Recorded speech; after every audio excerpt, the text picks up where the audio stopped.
de decifrar. Tem gente sem fazer nada, ganhando sem trabalhar. Tem poucos ganhando muito e muitos sem nada a ganhar.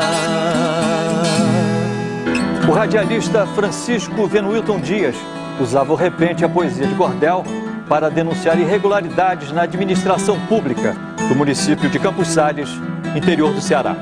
Voz da comunidade, a verdade nua e crua, doa em quem doer, feito para defender você, do povo para o povo, do jeito que o povo quer. E isso começou a prejudicar, a fazer com que o poder público daquele município de Campos Sales não gostasse daquilo que ele estava fazendo. As pessoas diziam assim, se você não calar sua boca, eu vou calar. No dia 28 de fevereiro de 1998, um pistoleiro silenciou para sempre o radialista. Francisco Venuilton Dias foi assassinado com 6 tiros.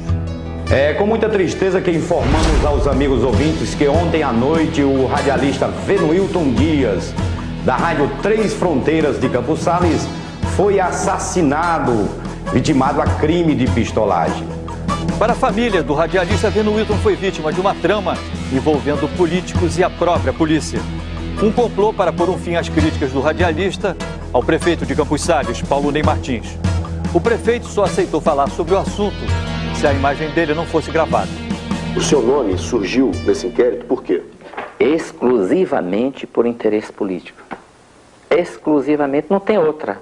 Nunca encontrei com ele, nunca cumprimentei ele. Quem matou meu filho, quem mandou matar meu filho foi o doutor Paulo Ney. A polícia sabia perfeitamente que ele ia morrer naquele dia, que o pistoleiro foi encaminhado por eles. Nascido em Assaré, interior do Ceará, Venuilton herdou do pai o talento para a poesia. Aos 28 anos, casado e com 2 filhas, Venuilton deixou de lado a poesia por algum tempo, entrou para a Polícia Militar em Juazeiro, também no estado do Ceará. No batalhão da PM, conheceu o Major Carlos Eduardo Arruda, o homem que a família de Venuilton acusa de estar envolvido no assassinato. Procurado pelo Linha Direta, o Major não quis dar entrevista. O Major Eduardo foi um braço forte para a morte do meu filho. Venuilton gosta de fazer rimas e criar versos até nos memorandos do batalhão. O oficial Eduardo Arruda não acha a menor graça no soldado poeta. Pra prender bandido doido, deixar o bicho encaroçado, tem que limpar o prato, deixar o bucho bem forrado. Ele cantava bastante. Ele chegava aqui e cantava, ele fazia verso. Em 1992, a vida de Venuilton mudou. Ele saiu da Polícia Militar, se separou da primeira mulher e foi trabalhar em Fortaleza como gerente de loja. Na capital, ele conheceu Jovênia Cavalcante, a segunda mulher dele. E um ano depois foi morar com ela em Campos Sales, a 100 quilômetros de Juazeiro. Com 35 mil habitantes, Campos Sales fica a 650 quilômetros da capital, Fortaleza. Neste pedaço de sertão, a região é seca e a maioria da população é pobre. Toda essa nossa região, ela ainda impera um sistema de coronelismo, só que com mais modernidade. Eu posso dizer que essa questão de coronelismo já foi banida do estado de Ceará. Em instantes. A pressão sobre o radialista aumenta e Venuilton resolve deixar a cidade. E ainda, mais um foragido mostrado em linha direta já está nas mãos da justiça. Globo Repórter, amanhã depois de Laços de Família. Venuilton Dias chegou a Campos Sales com um objetivo: apresentar um programa popular de rádio. O município tinha 2 emissoras, a Rádio Cidade, do prefeito Paulo Ney Martins, e a Três Fronteiras, do ex-prefeito José Lourenço. Venuilton conseguiu emprego na Rádio Três Fronteiras, de oposição ao prefeito. Mal chegou, Venuilton estreou o programa musical Espaço Sertanejo, com um quadro chamado A Voz da Comunidade, dedicado a queixas da população. Nós temos recebido constantemente, diariamente, denúncias de perseguição, denúncias de malversação do dinheiro público aqui em Campos Sales. Pra lutar tem o capricho, meu botijão tá seco, reparo pra todo beco e vejo um monte de lixo. Ô criançada! Venuilton vai para as ruas cantar as falhas da prefeitura de Campos Sales. Também pra todos. Eu não conheço o prefeito de lá, mas segundo as informações, ele é quem manda, ele é quem desfaz. Ele criticava assim, sabe o que é que ele dizia? Ó, na rua tal, no programa dele, na rua tal tem lixo, não sei o que lá, isso é uma vergonha. Ó, na rua tal tem esgoto, não sei o que lá. Ó, na rua tal não tem calçamento, papapá. O programa fazia sucesso e Venuilton começou a trabalhar também na Câmara de Vereadores como assessor de imprensa. A popularidade do radialista crescia a cada dia e se espalhava pela região. Isso que agora acontece, logo mais alguém esquece. Todos não esquecerão, o voto é do eleitor. Não venda, por favor, dias melhores virão. Está triste o meu sertão, o desemprego se vê. Cadê prefeito, cadê sua administração? Um ano depois, Venuilton comprovou que o programa estava incomodando políticos da terra. Ele começou a receber ameaça, dizendo que ia morrer, que não passava daquele dia. Dentro dessas chamadas até recebeu ameaça de morte. Por causa das ameaças, Venuilton comprou uma arma. Ele não se sentia à vontade para pedir ajuda à polícia. O comandante da PM de Campos Sales, Carlos Eduardo Arruda, acumulava também a função de delegado. E por uma incrível coincidência era o mesmo dos tempos de Juazeiro. Aquele que não achava a menor graça nos versos do repentista. Mas meu irmão dizia, sempre dizia, que o comandante Eduardo odiava ele.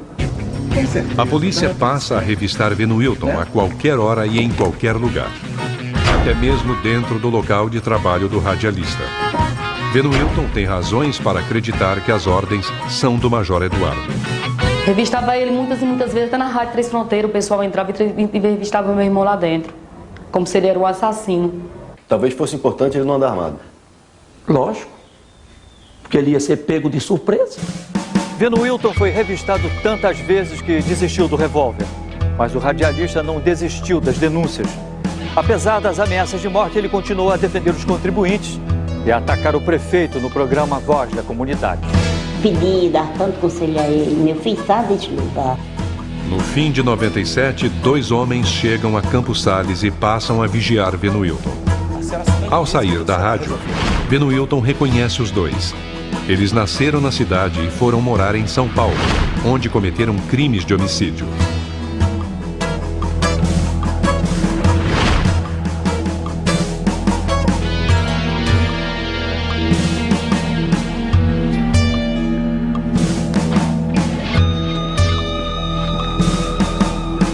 Venuilton sabe que os 2 homens são perigosos.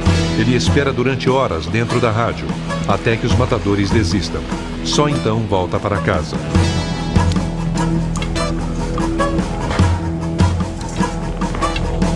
Os homens que vigiavam Venuilton eram Lucérgio Soares Oliveira, 27 anos, o Sujeirinha, e Geraldo Pereira da Silva, 25 anos, o Geraldão. São pessoas procuradas pela Justiça de São Paulo pelas chacinas cometidas na favela Vila Prudente, Eleonópolis e do Paraguai. É medo dele vir matar todo mundo aqui. Matar todo mundo, a gente fica muito com medo. A polícia tem fotos dos homens que ameaçam a favela do Paraguai.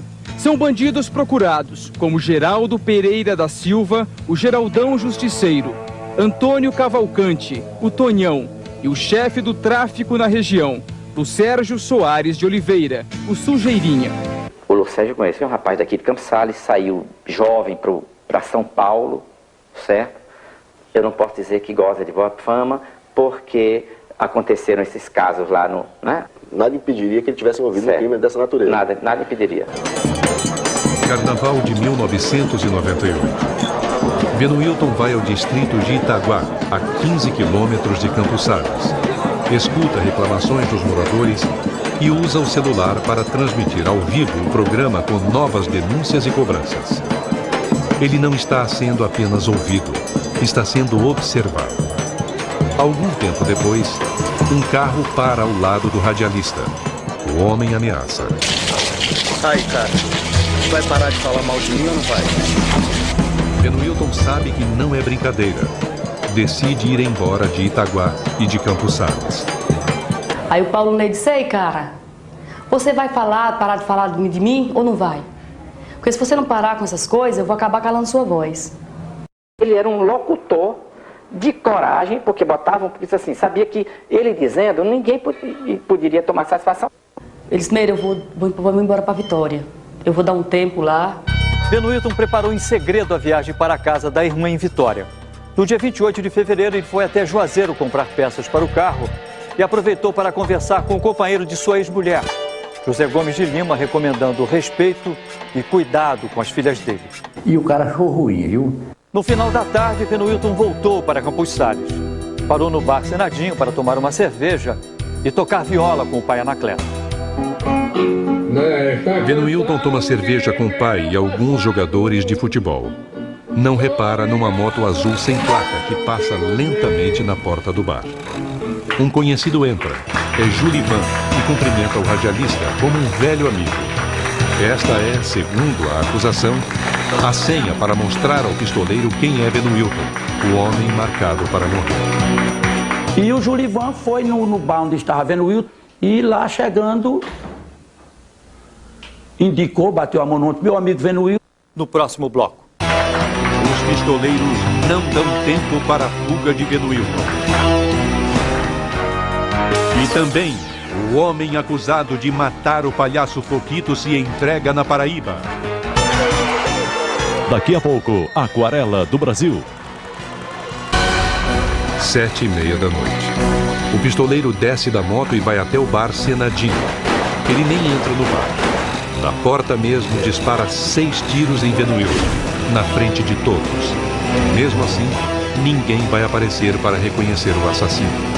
Pegou tudo de uma vez, foi uma arma automática, com certeza. Menos de 5 minutos depois do crime, 4 policiais em 2 carros já estavam no bar, mas não foram atrás dos assassinos. Os policiais obrigam Anacleto a sair de perto do corpo do filho.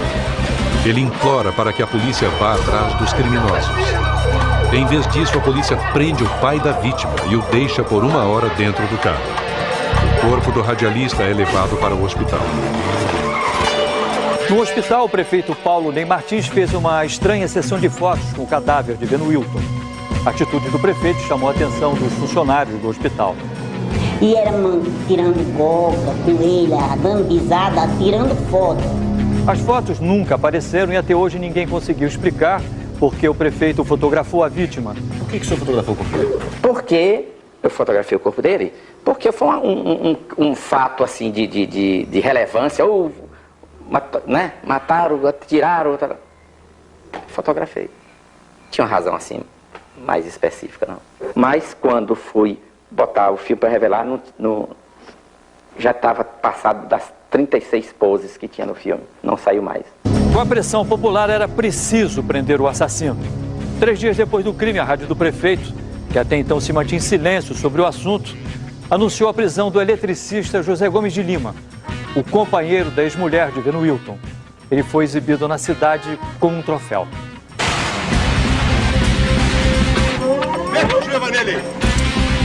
O major mandou um soldado me algemar, botaram 3 carros, um atrás do outro, e o derradeiro carro me puseram dentro da viatura. Eu algemado, e saíram e ficaram rodando comigo dentro da cidade para mostrar para a população que o criminoso tinha sido pego.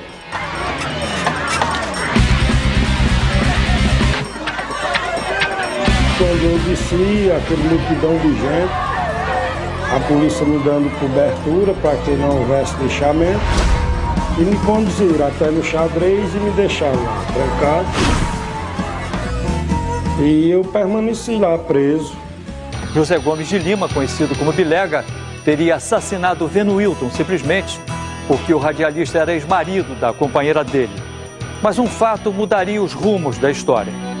Um homem chamado Antônio Geraldo dos Santos procurou o Ministério Público e prestou um depoimento espontâneo, dizendo que sabia quem tinha tramado a morte do radialista. Ele teria ouvido a história da boca de um dos envolvidos, José Antônio de Alencar, o Cheirinho. Ele deu um depoimento dizendo que o crime foi forjado dentro do próprio quartel da Polícia Militar de Campos Sales, por intermédio do Major Eduardo, que era amigo particular do Lucérgio. De acordo com a testemunha, o assassinato foi tramado pelo prefeito Paulo Ney, o cunhado dele, Danúbio José, Geraldo Pereira da Silva, um homem conhecido como Zezão e o Major Eduardo. O Major teria apresentado Lucérgio aos outros 4. Lucérgio ficou encarregado de contratar o pistoleiro Antônio Reginaldo de Alencar para atirar e José Antônio de Alencar, o Cheirinho, para dirigir a moto. E industriar esse rapaz para dar um depoimento, né, dizendo que eu tinha dado para matar um radialista 120 para um e 10 mil para outro. Só imagina, só por esse dinheiro aqui, o camarada não tá bom da bola. No dia 1º de abril foi decretada a prisão preventiva de 5 homens envolvidos no crime. Mas o prefeito e o cunhado dele não foram sequer indiciados. E o homem que tinha sido exibido na cidade como assassino foi solto 7 dias depois. Verificamos que ele não tinha envolvimento com a morte. Um mês depois, a única testemunha que tinha denunciado o complô mudou de opinião. Antônio Geraldo foi ao juiz, disse que tinha problemas mentais e que as denúncias dele não deveriam ser levadas a sério. Mesmo sem laudo médico, a polícia considerou Antônio Geraldo como doente mental e anulou as acusações. Essas prisões preventivas foram revogadas, de forma que até pouco tempo, pessoas como Lucérgio e Geraldão conviviam aqui no meio social da cidade de Campos Sales. A população de Campos Sales é formada por pessoas humildes, pessoas pobres, e as pessoas têm medo, temem por sua vida. Existem zunzuns e fofocas, mas não existe uma única pessoa que queira dar um depoimento consistente. E hoje esse Paulo Ney está lá em Campos Sales, escavacando os dentes, bem ricão. E eu não posso dizer que não foi ele, porque a população, todo mundo prova que é ele, sabe que é ele, foi ele que fez isso com meu filho. No dia 22 de junho, 2 dos suspeitos, Lucérgio Soares de Oliveira e Antônio Reginaldo de Alencar, foram presos em São Paulo, acusados de envolvimento em 8 assassinatos. A família de Venuilton espera que a prisão deles possa esclarecer a morte do radialista. O outro suspeito, Geraldo Pereira da Silva, o Geraldão, também com prisão preventiva decretada, ainda está foragido. Se eu pudesse, levava tudo em minha companhia. Se eu pudesse, não ia, eu vou porque sou obrigado. Deixo abraço pra meus manos, viagem impressionado. E a mamãe eu ofereço a ausência de um filho amado. E a mamãe eu ofereço a ausência de um filho amado. Se você tem alguma informação que possa levar à prisão de Geraldo Pereira da Silva, ligue para a linha direta. Rio de Janeiro, 547-9040. Sua identidade será mantida no mais absoluto sigilo.